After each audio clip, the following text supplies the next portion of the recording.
গণতন্ত্রকে নির্বাসনে পাঠানোর জন্য চক্রান্ত চলছে।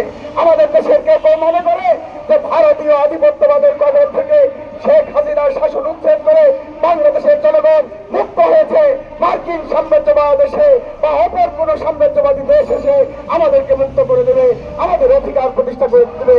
আমরা বলতে চাই, এক সাম্রাজ্যবাদ তার কবল থেকে আরেক সাম্রাজ্যবাদের হাতে পতিত হওয়ার কোন আকাঙ্ক্ষা, কোন ইচ্ছা কোন বাংলাদেশের নাগরিকের হতে পারে না। আমরা সে কারণে বলতে চাই, ভারতীয় সাম্রাজ্যবাদ, মার্কিন সাম্রাজ্যবাদ, ওই ইসরায়েলি জাহানবাদ সকলের বিরুদ্ধে বাংলাদেশের মুক্তিকামী মানুষের যে সংগ্রাম, সেই সংগ্রামকে এগিয়ে নিয়ে যেতে হবে।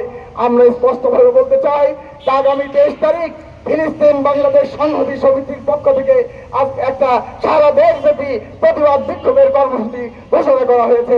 আমরা সেই পার্ষদের পক্ষ থেকে সেই প্রতিবাদ বিক্ষোভের প্রতি আমরা সমর্থন জানাচ্ছি। আমাদের পার্টির পক্ষ থেকেও আজকে সারা দেশে বিভিন্ন জায়গায় বিক্ষোভ কর্মসূচি পালিত হচ্ছে। আমরা অবিলম্বেই ঘোষণা করতে চাই, সারা দেশের বাম প্রগতিশীল গণতান্ত্রিক দেশপ্রেমিক স্বাধীনতাকামী সাম্রাজ্যবাদ বিরোধী দল ব্যক্তি গোষ্ঠীকে নিয়ে ওই মার্কিন সাম্রাজ্যবাদের যে দূতাবাস, সেই দূতাবাসের দিকে আমরা বিক্ষোভ কর্মসূচি পালন করতে চাই। সংগ্রামী বন্ধুগণ, আপনারা জানেন বিগত সরকার ওই ইসরায়েলের সাথে সেখানে কূটনৈতিক সম্পর্ক স্থাপন করেছে। আগে আপনারা জানেন বাংলাদেশের পাসপোর্টের মধ্যে সেখানে লেখা ছিল, এই পাসপোর্ট সকল দেশের জন্য প্রযোজ্য, অ্যাকসেপ্ট ইসরায়েল, ইসরায়েল ব্যতীত সকল রাষ্ট্রের জন্য। কিন্তু সেই কথা ওই শেখ হাসিনার সরকার সেটা তুলে দিয়েছে। আমরা এই অন্তর্বর্তীকালীন সরকারের কাছে দাবি জানাতে চাই, ইসরায়েলের সাথে সকল প্রকার কূটনৈতিক সম্পর্ক সেটা ছিন্ন করেন এবং পুনরায় ওই পাসপোর্টের মধ্যে ইসরায়েল রাষ্ট্র এই পাসপোর্ট কার্যকর হবে না, সেই বিষয়টি আপনারা পুনরায় সেখানে প্রস্থাপন করুন।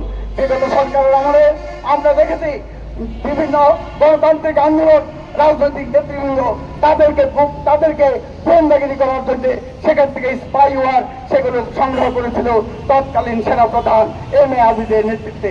আমরা সেই ঘটনার নিন্দা জানিয়েছিলাম।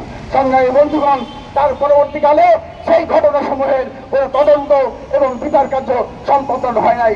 আমরা এই সকল ঘটনার নিন্দা এবং প্রতিবাদ জানাই।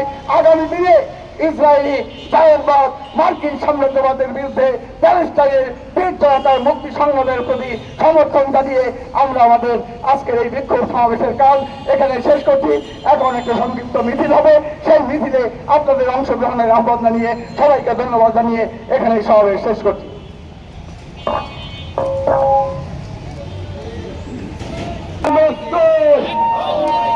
এখন লড়াই করুন বাংলাদেশের শাসন দল,